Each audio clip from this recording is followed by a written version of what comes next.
Dari spion ya ternyata. Dari spion. Oke. Nah, Mas Irwan berinisiatif mengejar, langsung mobil dihidupkan, putar balik, kejar. Oh, minta bantuan. Nah, harapannya minta bantuan, tapi keanehan pun terjadi lagi. Semakin Mas Irwan mengejar dengan kecepatan yang tinggi agar cepat sampai, si bapak tua ini, kakek-kakek ini semakin jauh. Padahal nggak dibawa, Mas.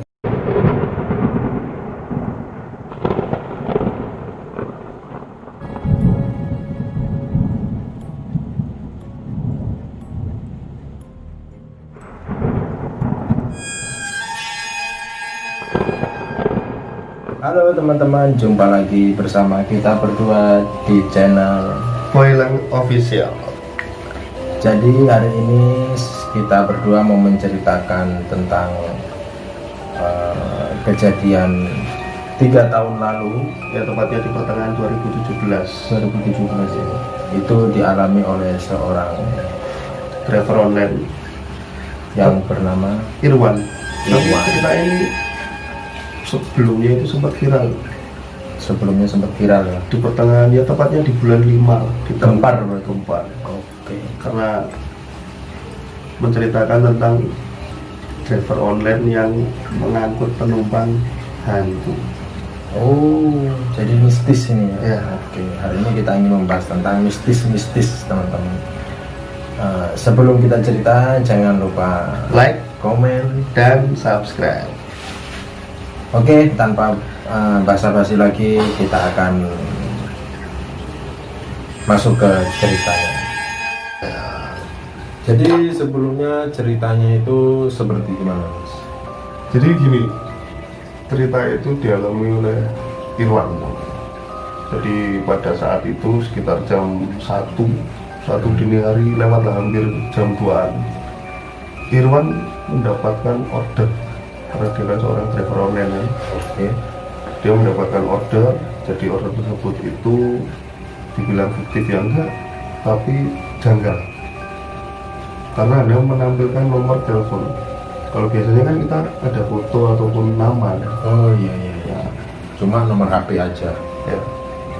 Nah, singkat cerita, karena si Irwan ini mungkin belum mendapatkan hasil dari siang, diambil order tersebut. Oke, dengan titik penjemputan di jalan.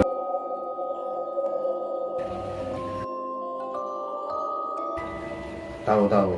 Era Denpasar Selatan ya. Iya. Ya paling dari tempat kita ini sekitar 1 kilo lah, nggak sampai 1 kiloan. Jadi apa namanya, kejadiannya itu nggak jauh dari lokasi ini juga, dan di Bali. Bali itu Pak. Oke, lanjut ke cerita. Ya, di titik penjemputan itu Mas Irwan itu apa? Mobil apa? driver online. Jadi Iya, dia mobil. pakai mobil. Mobil apa motor? driver mobil. Oh, waktu itu mobil. Oke. Ya, jadi saat itu ketika menuju titik penjemputan, itu tepatnya sih ada di depan SD. Nah, SD. jadi di kanan jalan itu SD, kiri jalannya itu pura. Ada pura. Oke, terus. Nah, ceritanya dari jauh ini Mas Irwan ini udah melihat sesosok perempuan.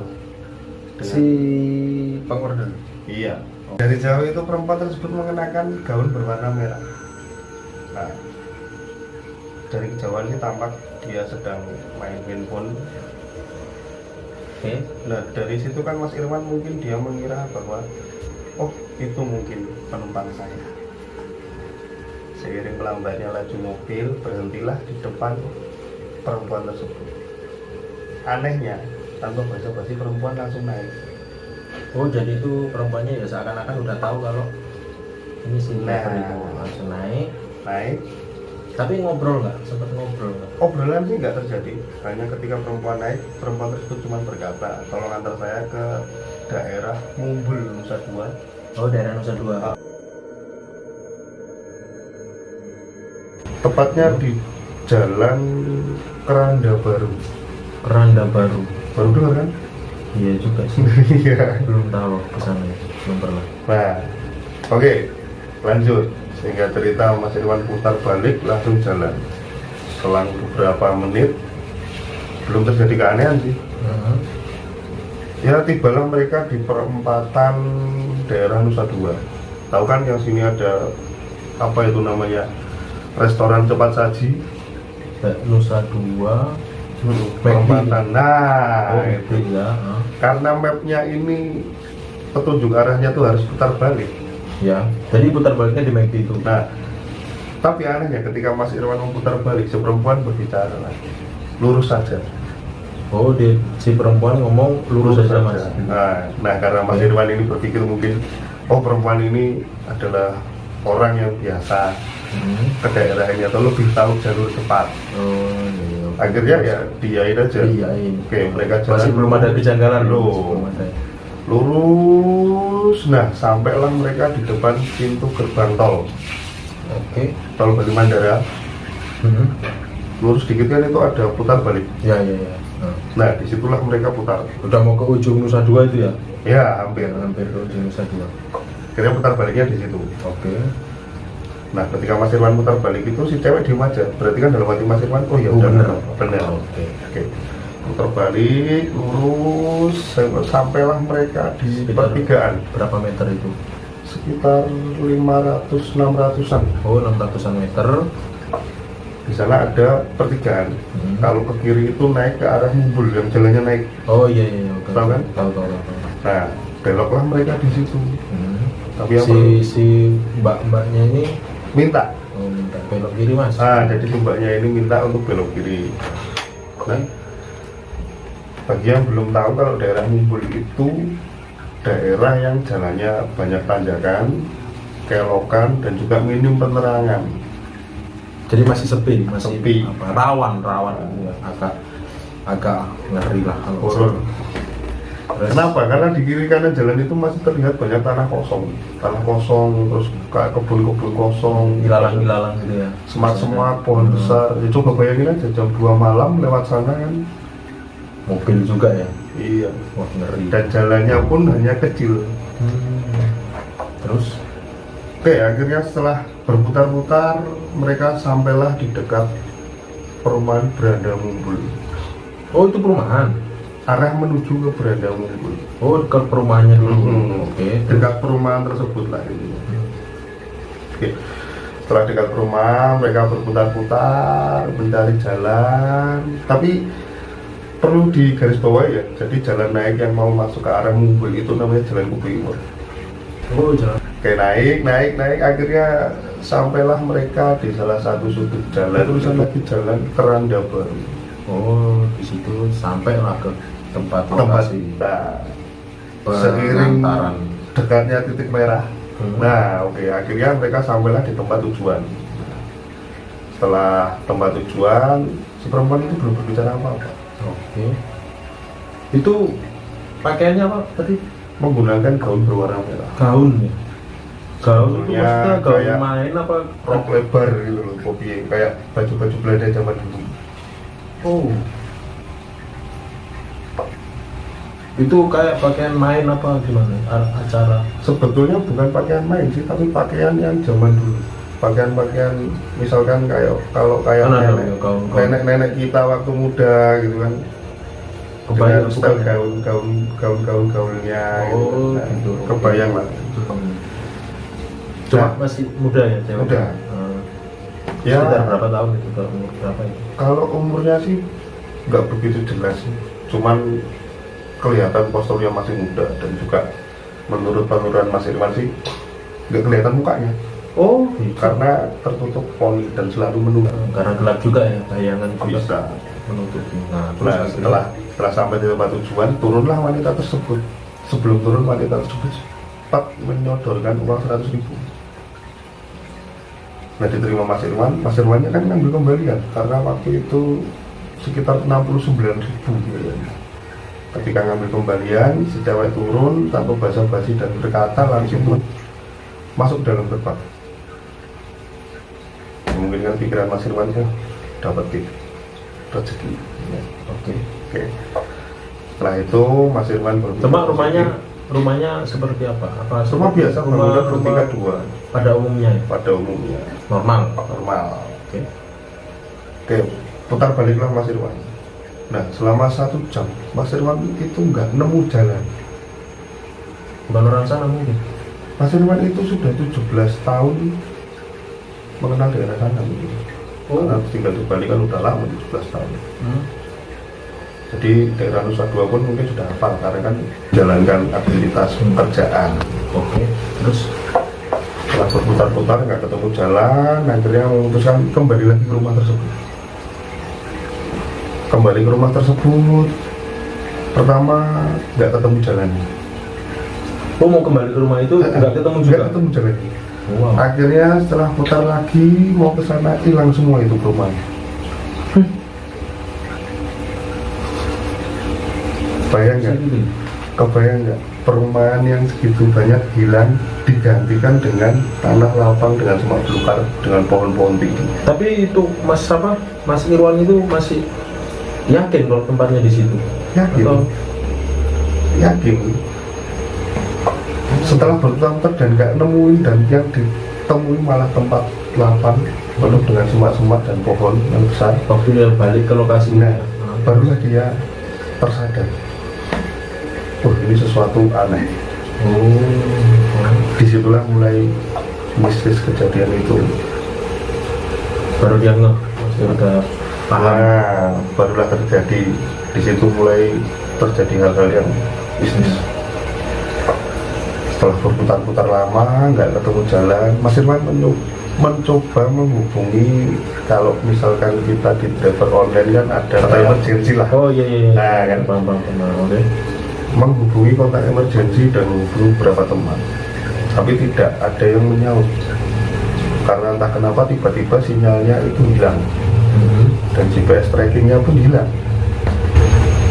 Setelah berapa lama akhirnya salah satu orang teman dari Mas Irwan ini ada yang menangkap sinyal, diteruskanlah ke ke perusahaan ojol tersebut. Oh iya, oke.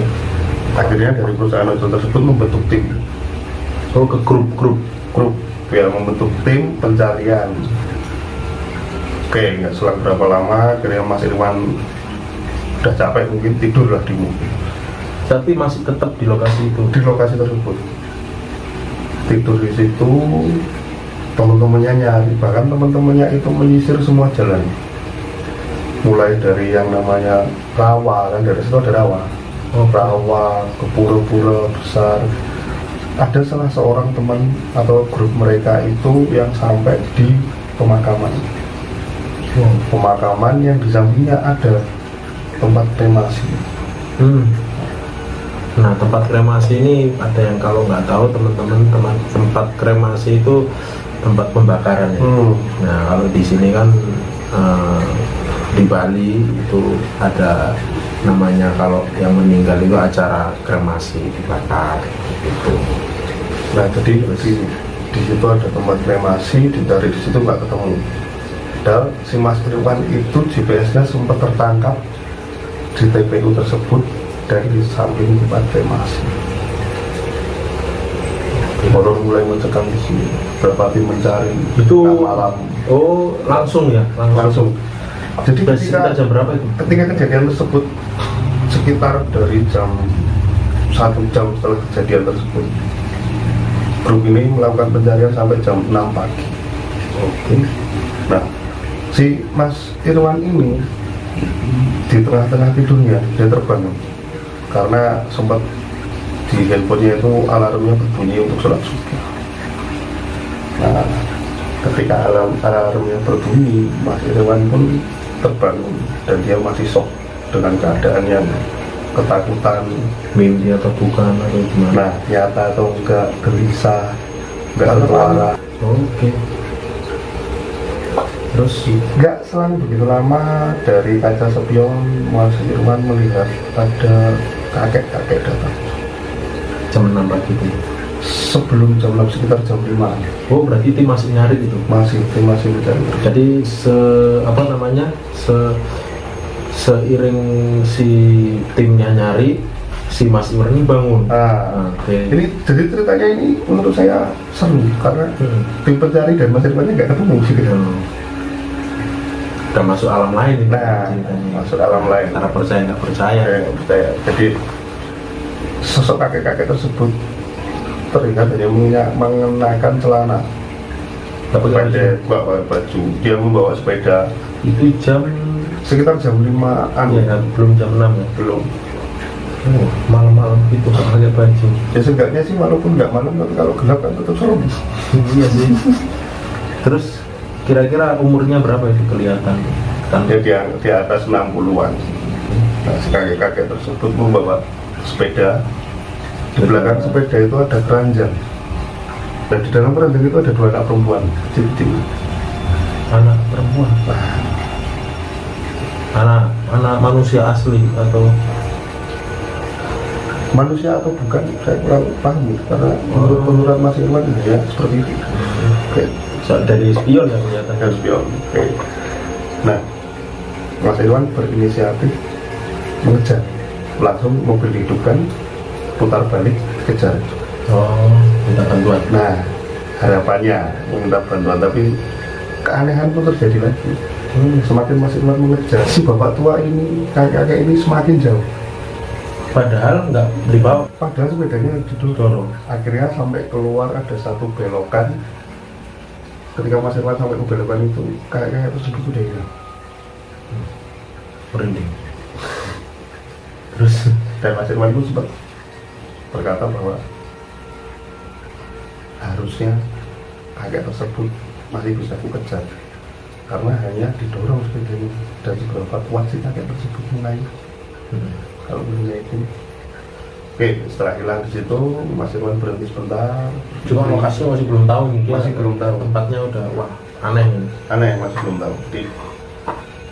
Nah, setelah itu nggak selang berapa lama ada terlihat lampu kendaraan bermotor. Di mungkin lampu sepeda motor. Nah, para Mas Irwan berpikir, wah, ini mungkin manusia. Dikejar lagi, tapi kembali lagi kejadian aneh terjadi. Semakin dikejar, semakin jauh kendaraan tersebut. Terus berputar-putar, akhirnya tiba-tiba Mas Irwan itu ada di sebuah tanjakan. Ketika lewat tanjakan tersebut, sampailah Mas Irwan di daerah yang ada 5 tempat ibadah. Oh, Nusa Dua. Itu selesainya selesainya tol itu lurus, terus ada ada pom bensin, belok kanan. Nah, belok kanan. Naik ke atas. Terus tanjakan ada Belok kanan perempatan. lagi, ada perempatan Terus naik. belok kanan. Nah, Ketemu. di sana ada tempat peribadatan agama Katolik, Nasrani, lima Buddha. tempat ibadah jadi satu. Ya, Satu lokasi. Keren. Keren. Tapi lumayan jauh itu, dari 500 meter ke sana. Nah, sekarang di logika begini Mas, posisinya itu Mas Irwan itu ada di. Jadi kalau di logika ketika muter itu kan dia harus melewati rawa dan ya tempat-tempat yang nggak mungkin bisa dilewati. Iya. Dan kalau lewat kalau dari Nusa Dua yang 5 itu, 5 tempat itu, kalau lurus itu ya juga ngeri juga itu. Nah, malam-malam. singkat cerita setelah Mas Irwan tempat naik lalu ketemu tempat 5 peribadatan itu, karena Mas Irwan baru tersadar terbitlah fajar. Oh, jam 6 itu ya. Sekitar matahari mulai kelihatan, Mas Irwan sempat berdoa mengucap kata syukur. Di situ belum selesai keanehan. Oh, masih ada lagi. Ketika Mas Irwan mencoba mencari uang yang diberikan si cewek semalam, ternyata tidak ada. Oh, rugi dong. Hasil jeripaya seharian pun tidak ada. Nah, jadi sesuatu yang disampaikan Mas Irwan yang bisa kita tangkap adalah kita nggak apa-apa nggak dapat uang hari ini, tapi kita masih diberikan kesehatan, Alhamdulillah. umur panjang, keselamatan, gitu kan. Mas Irwan juga ya syukurlah Mas Irwan selamat walaupun ada kejadian yang seperti itu, ya jadi pelajaran ya. Iya, Para ojol-ojol pasti banyak lah cerita-cerita ojol-ojol itu, bukan cuma Mas Irwan aja, ada yang beberapa ini. Udah, nanti kita pasti cari beberapa cerita-cerita yang sekiranya bisa kita ceritain ya. Ceritakan Jadi untuk sekarang ya karena kita dapatnya Mas Irwan ini, Dan semoga Mas Irwan masih sehat, diberi kesehatan, rezeki yang lancar. Dan semoga dijauhkan dari gangguan. Oke. Nah, jadi ceritanya sampai di situ aja. Si ke tragedi Sebetulnya sih itu dari judulnya sih ngeri. apa itu? Driver online menjemput penumpang hantu yang minta diantarkan ke TPU daerah Mumbul. Gitu. Ya, jadi bagi teman-teman ojol lainnya, jadi ya ini hanya sekedar cerita, tapi percayalah ketika kita menjalankan suatu hal dengan niat baik dan berdoa, pasti Tuhan akan memberikan jalan. Oke. Jadi ceritanya sampai di situ. Bagi yang suka dengan ceritanya, silakan like, Subscribe dan komen. komen di bawah. Dan jangan lupa nyalakan loncengnya supaya tidak ketinggalan di video selanjutnya.